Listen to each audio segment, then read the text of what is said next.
আজ তো আমাদের বাড়ি পৌঁছাতে অনেক রাত্রি হয়ে যাবে। এখন আজকের রাতটা কাটিয়ে দেবার মতো একটা জায়গা আমাদের খুঁজতে হবে। ভাই টমি, সামনে একটা অত্যন্ত অ্যানসিয়েন্ট প্যালেস আমি দেখতে পাচ্ছি। আমার তো মনে হয় আজকের রাতটা আমরা এই পুরানো রাজপ্রাসাদটাতেই থাকতে পারি। যদিও রাজপ্রাসাদটা অনেক ভয়ানক, কিন্তু আমরা এখন যেমন টেরিবল সিচুয়েশন এর মধ্যে রয়েছি, এখন আমার মনে হয় এখানেই আমাদের প্রত্যেকের শেল্টার নেওয়া ঠিক হবে।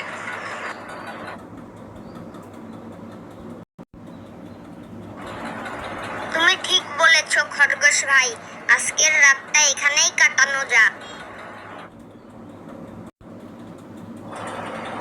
তোমরা যে যাই বলো, আমার কিন্তু অত্যন্ত ভয় করছে। এইরকম নির্জন একটা রাজপ্রাসাদে আমি যে কিভাবে থাকবো তা আমি জাস্ট ভাবতে পারছি না।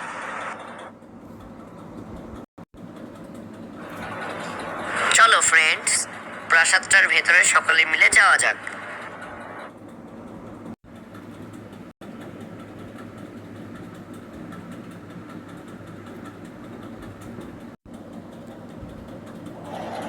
তা টমি ভাই, তোমার কাছে আজকের রাতটা কাটাবার মতো একটু জলখাবার আছে কি? কচ্ছপ ভাই, আমি তো আর জানি না যে মাঝ রাস্তায় এরকম ভাবে আমরা আটকে যাব। শুধু এক প্যাকেট ব্রেড আমার কাছে আছে। বাস স্ট্যান্ডে আমি একটা দোকান থেকে এক প্যাকেট ব্রেড কিনে নিয়েছিলাম, কিন্তু তারপর তো তোমাদের সাথে দেখা হওয়ার পর আমাদের গল্পগুজব শুরু হয়ে গেল, তাই তারপর শুধু পাউরুটির প্যাকেট আমার অবশিষ্ট ছিল।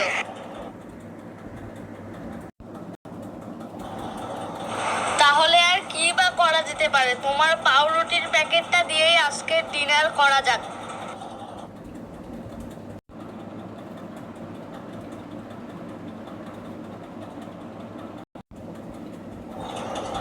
আমি একটা অদ্ভুত শব্দ শুনলাম বলে মনে হলো। আচ্ছা বন্ধুরা, তোমরাও কি শুনলে?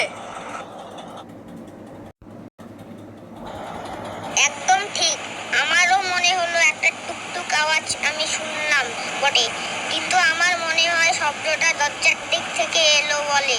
বন্ধুরা, আমার মনে হয় আমাদের দরজাটা খোলা উচিত।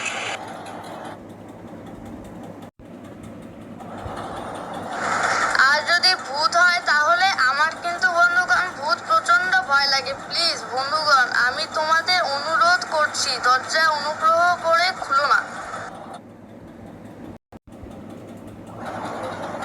ভাই হরিণ, কেউ তো এখানে সাহায্য চাইতেও আসতে পারে, কিন্তু এরকম নির্জন জায়গায় আবার কে সাহায্য চাইতে আসবে, তাই না টমি ভাই?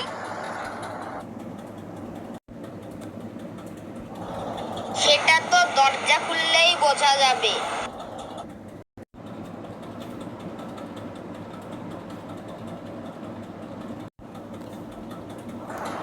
তুমি কে ভাই? আর তুমি এখানে কেনই বা এসেছো?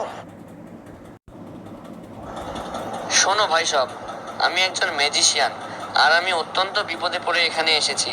তোমরা যদি আমাকে একটু আজকের রাতটা এখানে আশ্রয় নিতে দাও, তবে আমার খুব ভালো হতো।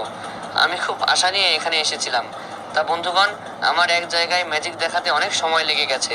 তোমাদেরকে আমি একটা ভীষণ রেয়ার জিনিস দেখাতে চাই, যেটা তোমরা কখনো দেখোনি। আমার কাছে একটা ম্যাজিক্যাল গ্লু গান আছে। আমার মনে হয় তোমরা এই জিনিস কখনো দেখোনি। কোনো কিছু ছাড়াই এই গান থেকে গ্লু, অর্থাৎ আঠা বের হয়।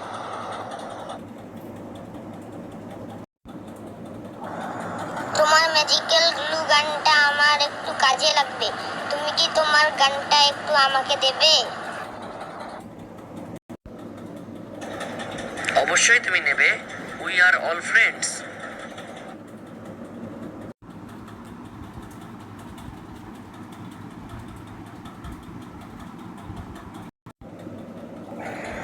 আমাকে আসলে আমার আয়নাটা জোড়া লাগাতে হবে।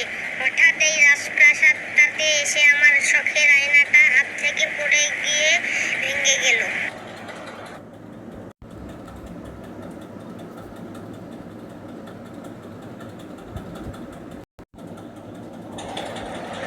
বন্ধুগণ, ভয়ে আমার পুরো বডি কাঁপছে। আমি আর এক সেকেন্ডও এখানে থাকতে পারবো না। প্লিজ বন্ধুগণ, তোমরা একটু আমাকে বাড়ি রেখে আসবে।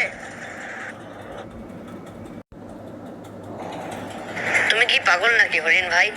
এখন তো মাঝরাতে আমরা কোনো যানবাহনও পাবো না। তাহলে এখানেই সাহস করে থাকে বন্ধুরা, ঈশ্বর যেটা লিখে রেখেছেন সেটাই তো হবে।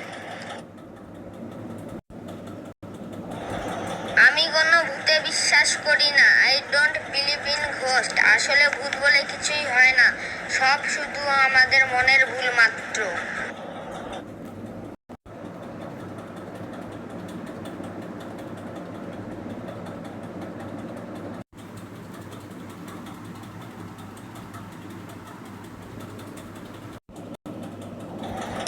ফাইনালি আমরা সকলে এই ভয়াবহ অবস্থা থেকে মুক্তি পেলাম। বন্ধুরা, I am so proud of you. Good bye friends, see you.